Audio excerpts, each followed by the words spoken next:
This is the Wrestling Old Head. You have entered the portal of pro wrestling. What the world is watching. WWE Night of Champions this June the 28th, this Saturday. This is the predictions video where I'm going to break every match down like a shotgun and let you know what I think is going to happen and, more importantly, who I think is going to win. But before I get into that, just a couple of things. Chad Gable is apparently injured, on top of Dominic Mysterio being injured and Liv Morgan being injured. Now, with the Dominic Mysterio, I never heard anything, or at least I haven't read anything or I haven't seen anything about whether or not he's actually hurt. So I'm going to leave that open-ended for now. However, with the Liv Morgan situation and the Chad Gable situation, it is very unfortunate if those injuries are going to take some time for recovery or for surgery, because those two, Liv Morgan and Chad Gable specifically, played an integral role in a lot of the stories that was going on Raw. Chad Gable, donning the El Grande Americano mask and really working a great storyline with the Lucha Stars of AAA and even of WWE as well. Liv Morgan being,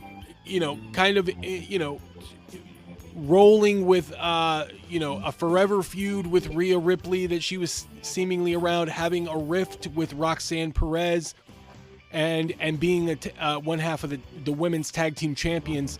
So those are big blows to the WWE at this point. However, I do have a solution for their El Grande Americano situation. If they want to keep El Grande Americano around because you want to keep the illusion that Chad Gable is not El Grande Americano, and what better way than to have Chad Gable be injured and Adam Pearce go, well, El Grande Americano is going to be in action tonight, so we should have no problem getting him in here. And then El Grande Americano actually shows up. He shows up and he wrestles a match. Who is that behind the mask, you ask? Well, Ludwig Kaiser. This past Monday on WWE Raw, Penta injured Chad Gable when he did the sacrifice, or whatever the finishing maneuver is with the arm. That, obviously, it's a write-off for Chad Gable there so that he can take some time off. Who did you see in the background? Ludwig Kaiser. Now, Ludwig Kaiser can look at that as a situation where he can be El Grande Americano. He can also get some revenge on Penta. I think Penta was Penta's first match in WWE. Ludwig Kaiser, I believe so. So you do have storyline threads there that actually make sense and tie that together. So before I got into the predictions, I just wanted to make a mention of that. I think if you're going to try and keep El Grande Americano on television, that's the best way to do it. Delving forward, we're now talking about Night of Champions. And I look at this lineup and I gotta wonder if, because Saudi Arabia is paying the big bucks, they save these WrestleMania matches for the Saudi Arabia event. Because I'm looking at 3 specific matches that I could have sworn, I think I did a predictions of what the WrestleMania match card was going to be. I could have sworn I had 2 of the 3 for sure on this list, and that is Randy Orton and Cody Rhodes, John Cena and CM Punk, and Jacob Fatu and Solo Sikoa. John Cena and CM Punk and Jacob Fatu and Solo Sikoa absolutely could have been on this year's WrestleMania. Cody Rhodes and Randy Orton, I feel like, is a little bit of a stretch, but, they could have made that happen if they wanted to turn Randy heel upon his return after he beat Kevin Owens. They could have found a way to make that happen. I do like the slow burn of this Solo Sikoa, Jacob Fatu thing. I like that they're slowly splitting them off and they're milking that out a little bit. One thing that I find interesting about Night of Champions is that it is called Night of Champions. However, we have the King and Queen of the Ring finals on this show and not very many championship matches. So I feel like there's a little dissonance there with the name being Night of Champions, not having a lot of championship matches. I think they only have 2. And King and Queen of the Ring finals, when last year the event was called King I think it was called King and Queen of the Ring. So there you go.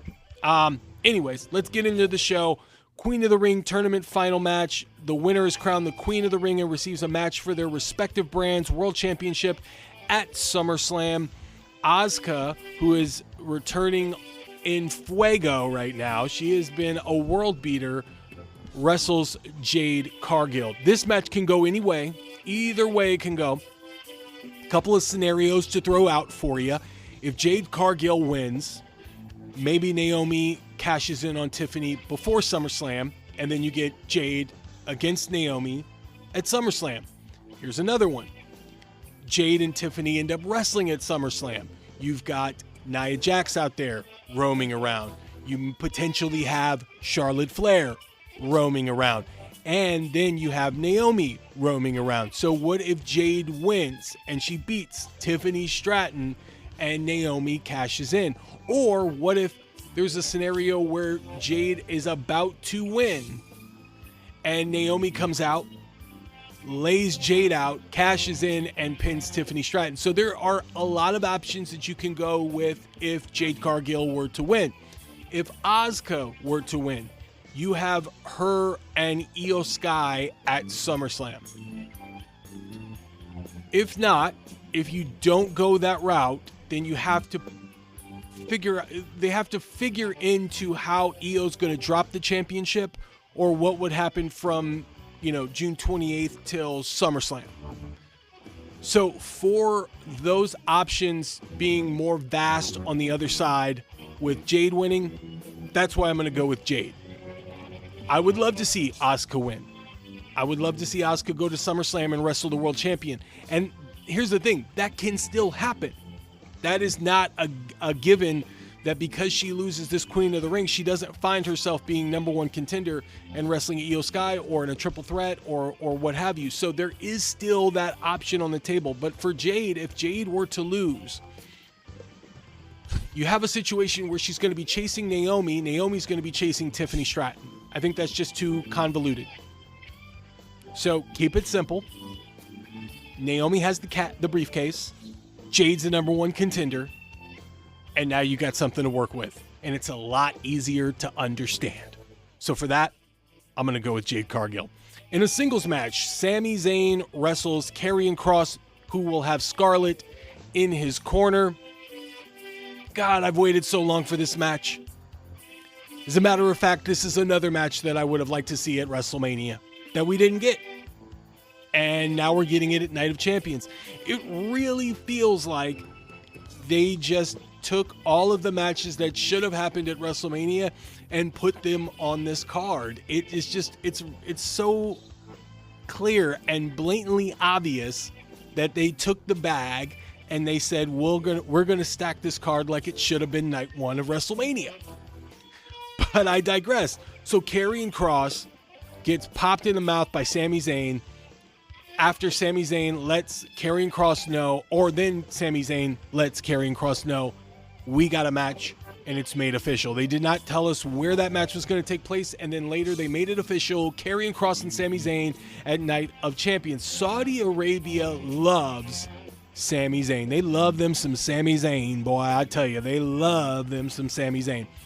So because of that, I find it hard to believe that they are going to allow him to lose to Karrion Kross, who is just now really starting to gain some traction in America, really starting to gain traction all over the world, but hasn't had a lot of traction on television.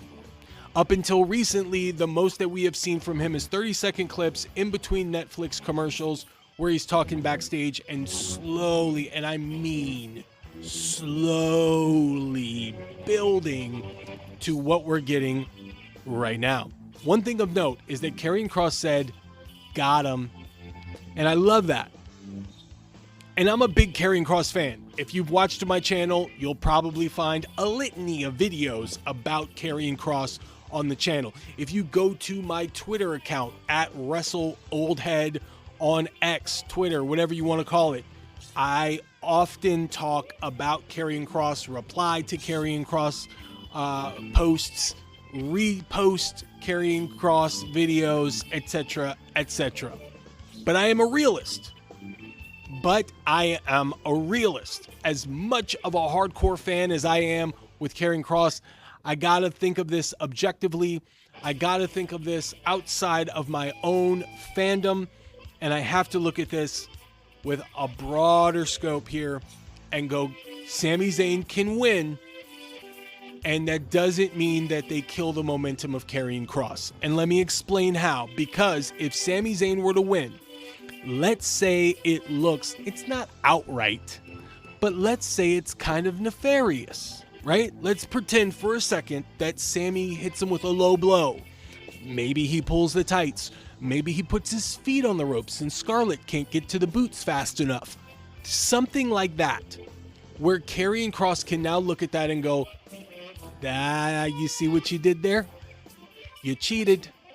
I think also Karrion Kross can play a factor in Cody Rhodes' eventual heel turn a year from now, 3 years from now. If you know, you know. There was an article that was put out where Cody Rhodes was at Fanatic Fest, and he spoke about how a heel turn is on the horizon. Whether it comes now or in 3 years, it's on its way.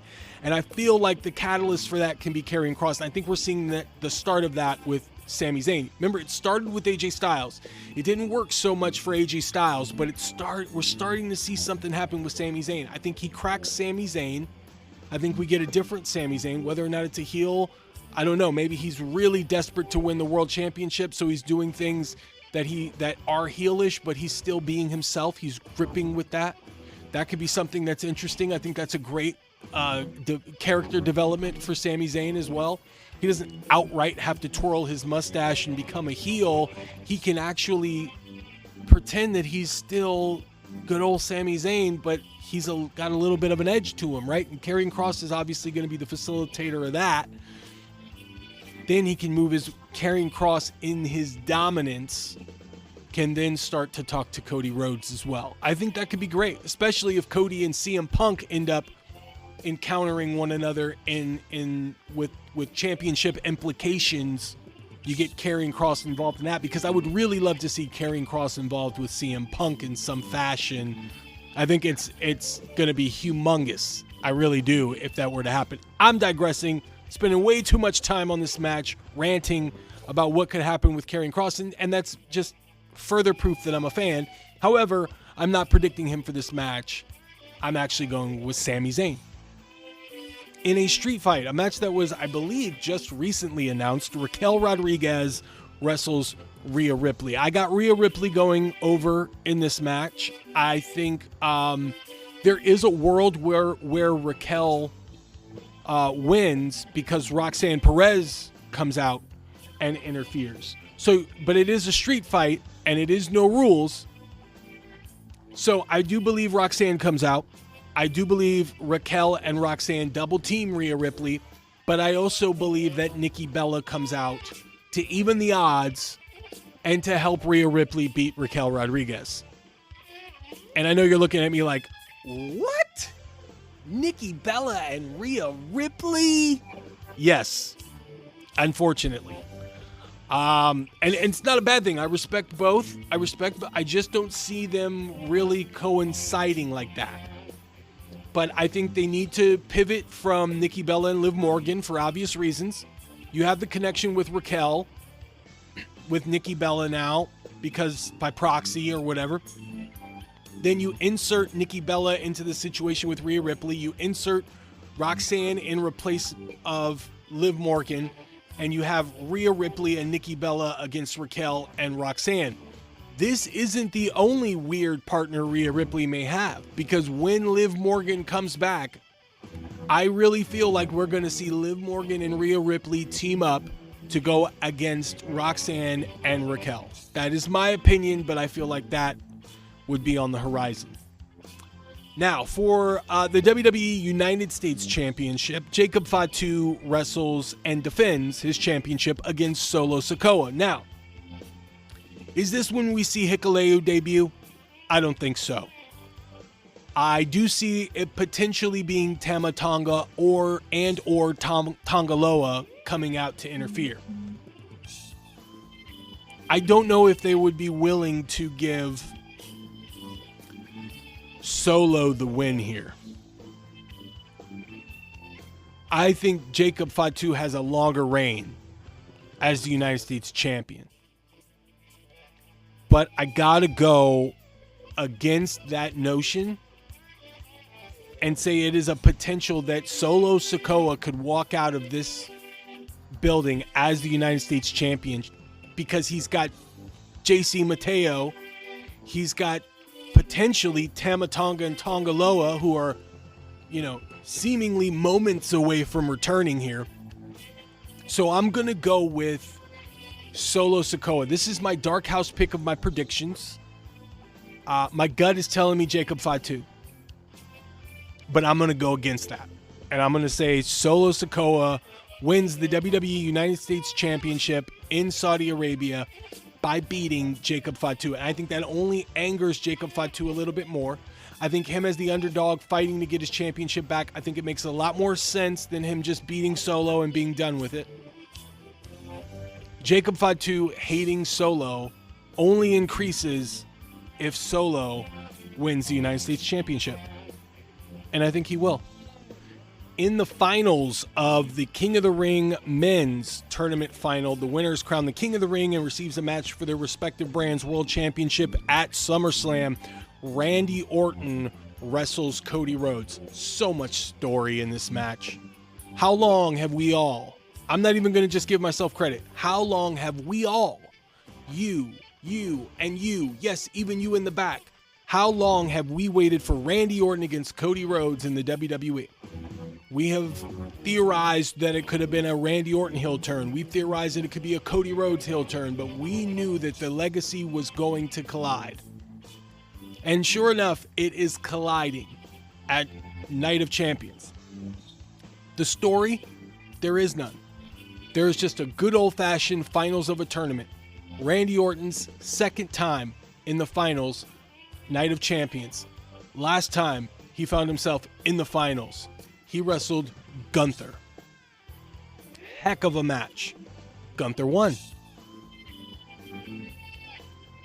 So you wonder if I'm going to choose Randy Orton? I'm not. I'm going to choose Cody Rhodes. And I believe that when Cody Rhodes wins, this will be the beginning of a Randy Orton heel turn. Cody Rhodes, Cody Rhodes, he put out through the Fanatics Fest or whatever that it was time for him to turn heel. I think that was a red herring. But I think it was foreshadowing a Randy Orton heel turn, not a Cody Rhodes heel turn. In my opinion, I think to throw off the scent, Cody made it seem like he was going to turn heel. To maybe give a little suspense into their match, to make it seem like, oh, maybe Randy wins and a frustrated Cody starts to snap. Do I see that happening? 100% I do. But I don't think that's going to happen. I think we're seeing Randy Orton kind of like... lost a little bit in the shuffle of a lot of things going on right now and really struggling to find a purpose. And I think having lost his second King of the Ring tournament final, the first time to Gunther, and now this time to a friend, this time to a protege in Cody Rhodes, I think that's going to set Randy Orton off. And I don't think it's going to happen right away. And I would venture to say that there may be even a moment where Randy Orton contemplates hitting the punt kick on Cody Rhodes and thinks better of it. But I think after he loses, he won't be hesitating the next time he gets an opportunity to do that to the American Nightmare. That's just my thoughts on that. As far as the match goes, I got Cody Rhodes winning. I got him going to SummerSlam. I mean, don't we all? Now, in a singles match for the undisputed WWE Championship, John Cena defends against CM Punk. Just like Cody Rhodes and Randy Orton, this match, ton of story behind it. You can do, between those two matches, you can do a 1 hour episodic show that chronicles the history of CM Punk and John Cena and the history of Cody Rhodes and Randy Orton. I think putting my tinfoil hat on for a second here. I think that with CM Punk getting hit with that pipe bomb, I think it made a few things pretty clear and evident. That we're in a situation where especially in the WWE universe, I think you get a little bit of this in other companies like AEW, but specifically in the WWE, I think you have the death of the heel. John Cena's promo proved that pipe bomb in reverse promo proved that WWE doesn't have true heels, and really they don't have true faces right now. Cody Rhodes is on the brink of getting mixed reactions.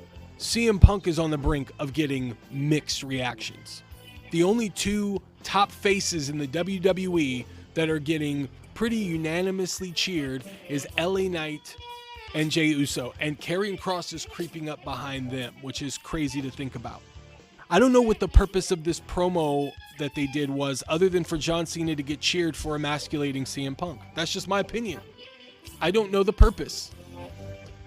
Punk should have recreated his promo, in my opinion, the pipe bomb promo. He should have done it to get the crowd behind him for making the decision to go to Saudi Arabia, given that the optics was that he didn't want to go to Saudi Arabia and that John Cena is goading him into going. So John Cena could have done anything. Maybe he could have started the pipe bomb promo a week ago, and then CM Punk attacks him, puts him through a table, and then cuts a promo.